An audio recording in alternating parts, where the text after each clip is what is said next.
you think that cognitive decline and memory loss is part of the natural and normal aging process as you get older? If you do, you are among the majority of Americans that believe that memory loss is normal and natural part of the aging process. There was a poll that was done that asked Americans what their number one worry was as they got older, and 85% of them said it was memory loss. However, we now know that the majority of Americans will not actually experience significant cognitive decline and memory loss as they age. I'm Dr. Jonette. I'm an ER doctor, clinical professor, and a researcher. This is the channel where we take the neuroscience behind good neural health.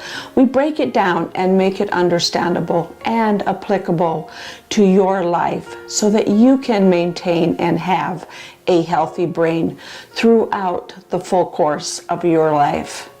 So what will determine whether or not we will maintain a sharp and healthy memory throughout the course of our life?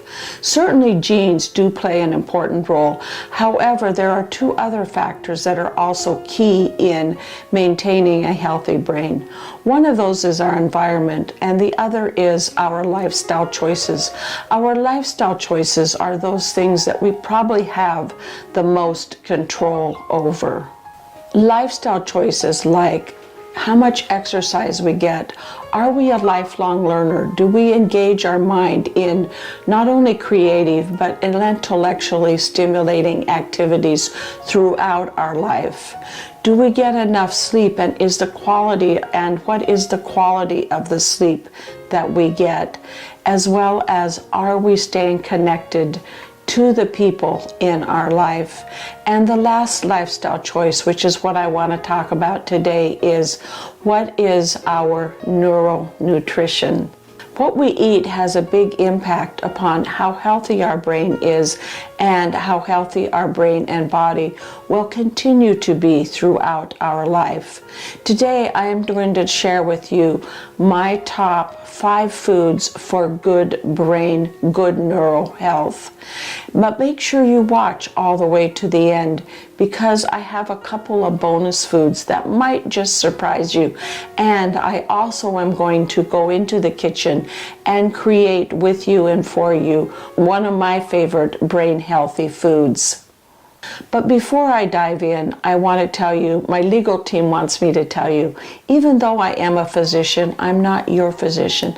So if you have any questions, make sure you talk to your primary care doctor about any content that you hear today. I've been asked what is the best overall diet for good brain health. While there is no specific diet for good brain health, there are a number of guidelines, and probably the Mediterranean diet or the DASH diet most closely follow the guidelines of good neural health.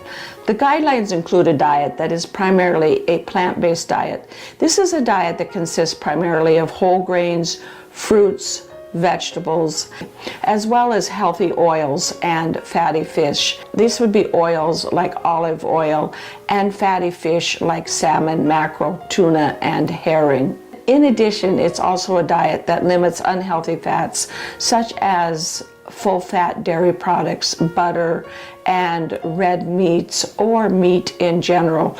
Either limit them or eliminate them. Also refined foods and simple sugars. So let's jump in and talk about what my 5 top foods are for good neural health. If you found this information helpful so far, thank you for signing up for notifications and subscribing.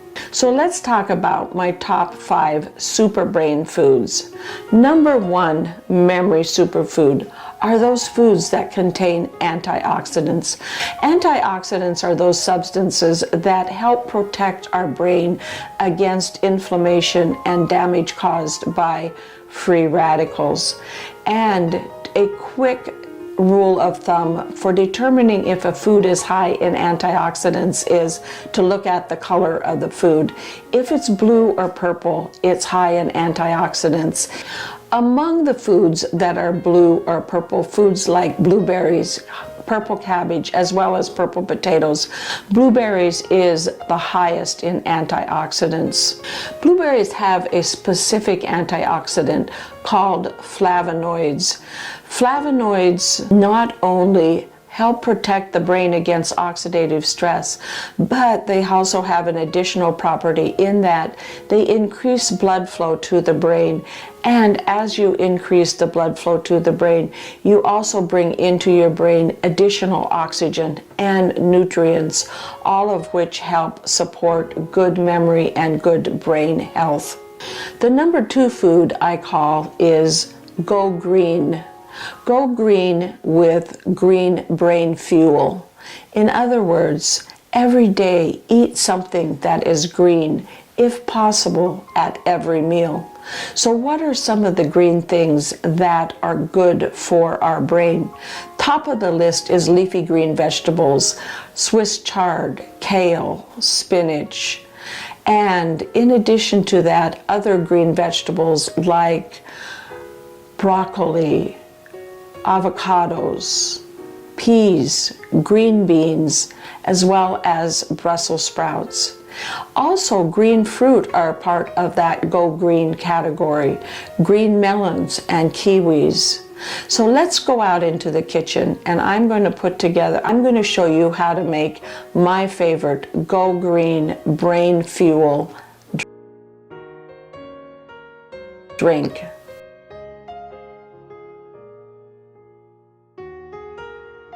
We're going to start with about 2 handfuls of leafy greens. I've got spinach, kale, Swiss chard, lettuce, red lettuce, a little mesclun, and just lots of good brain healthy greens.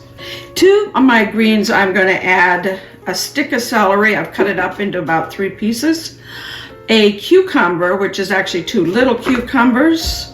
Some blueberries. I like to add some, I call these my brain berries, but you can add other fruits. You can add it frozen if you like your smoothie to be a little bit cooler. And also we are adding walnuts. Walnuts are brain food number 3. Brain food number 3 is the category seeds and nuts, and of the nuts, walnuts are the top nuts. When I was little, my mom used to always give us a small handful of walnuts for breakfast, and she would say, these are good for your brain. They'll help you remember and do well in school. I didn't realize it then, but she was right.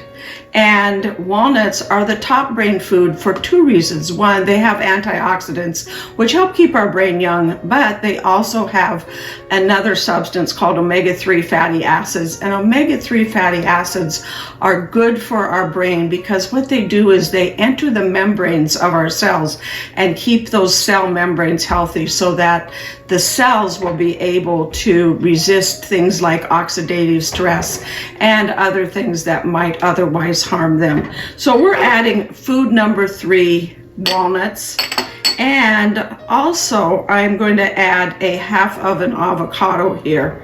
Actually, I think I'll add the whole avocado. This is a rather small avocado. If it was a large avocado, I'd probably just add half of it.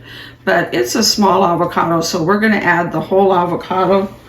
We'll put that over there. And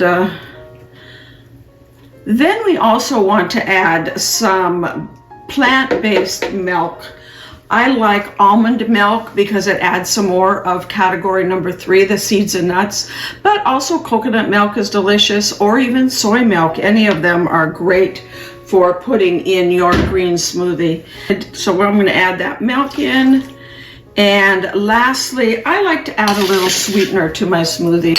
And you don't have to add sweetener. You can add things like honey or agave, little maple syrup. I happen to have here a little monk fruit.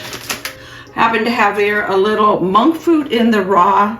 It's a 0-calorie sweetener. It's a plant-based sweetener, and I add a couple of tablespoons.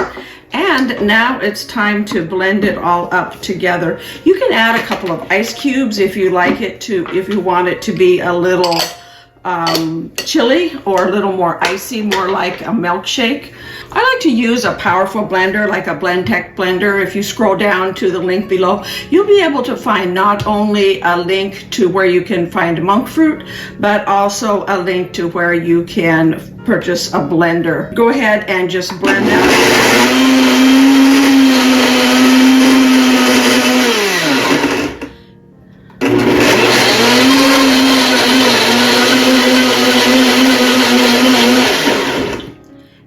Do a couple of pulses as it seems to blend it better.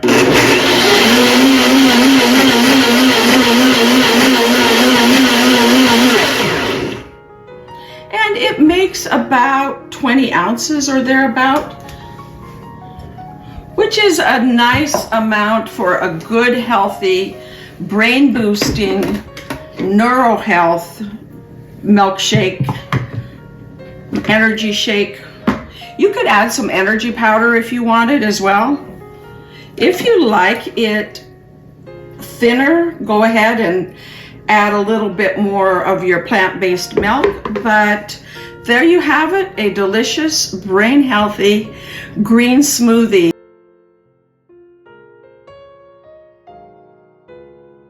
Since we pretty much covered seeds and grains with those walnuts that we put in our green smoothie, let's go on to number 4. Number 4 is oily fish.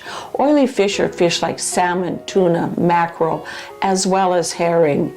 These are the fish that are high in omega-3 fatty acids.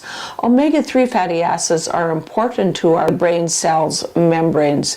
They need fat in them to be healthy, and omega-3 is the type of fat that is the best for maintaining healthy brain cells and healthy membranes around the brain cells.